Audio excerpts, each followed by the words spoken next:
Hello everyone, my name is Soe Yu Nwe. I'm an artist from Myanmar. I was the 2017 Artaxis Fellow, and in today's presentation, I'm hoping to share with you a little bit about my art, my concept, what I've been doing, and also what's been happening in Myanmar right now. Centrally, for concepts and themes, my work explores the cultural practices and religious mythology in both Chinese Myanmar and also Southeast Asia.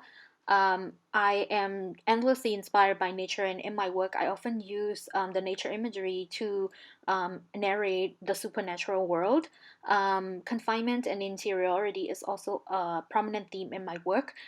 In my opinion, these sense of confinement are directly related to the sense of oppression and also repression I experienced growing up in Myanmar. And making work from a self perspective, looking at the world through the female lens, I often use the female body in expressing my concepts and ideas as well. This is one piece that I made at RISD during my winter session residency there.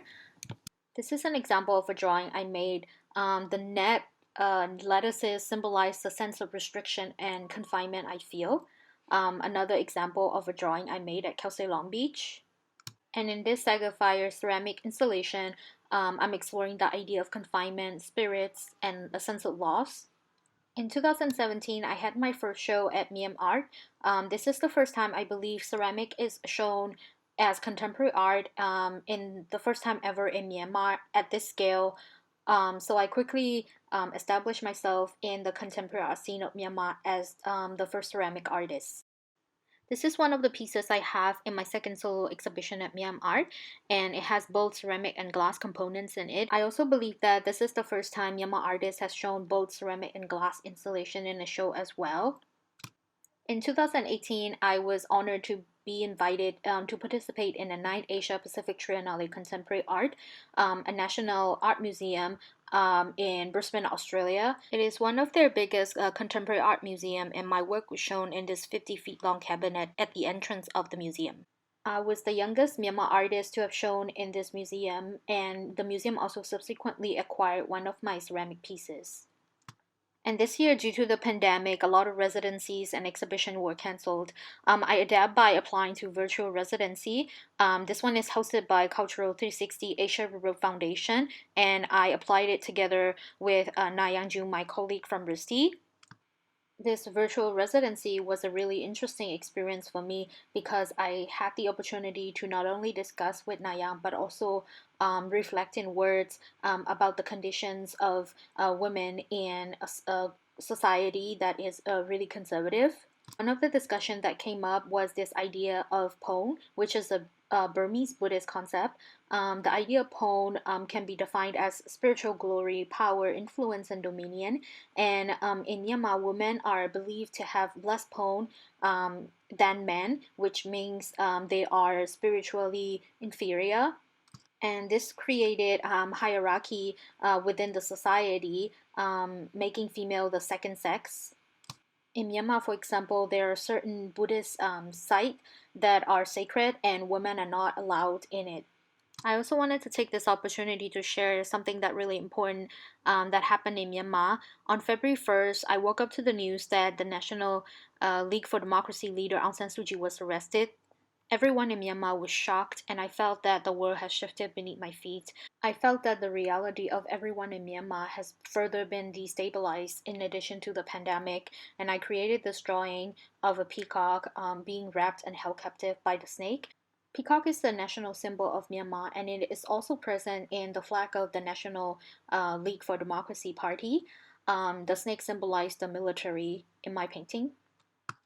Following February 1st, there was a series of protests happening throughout the nation, and these are the two histories of civil resistance that has happened before this current one.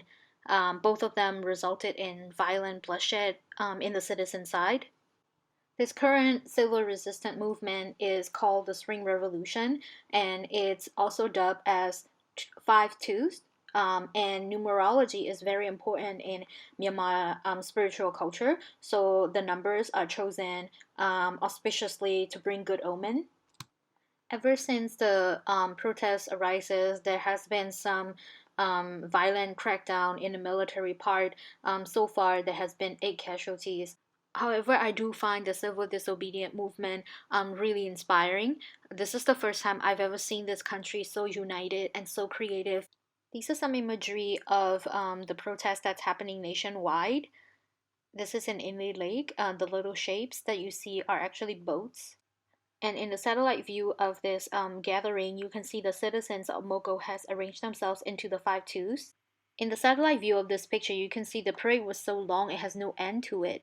In the act of protest, there is a Burmese expression called the Big Mouth, which means the upside down turning of a monk's alms bowl, and it is read as an act of both political and religious protest. In the middle of this picture, you can see the crowd is holding a giant alms bowl that's being turned upside down. Another really interesting phenomenon that's happening during the civil disobedience movement is the explosion of creativity.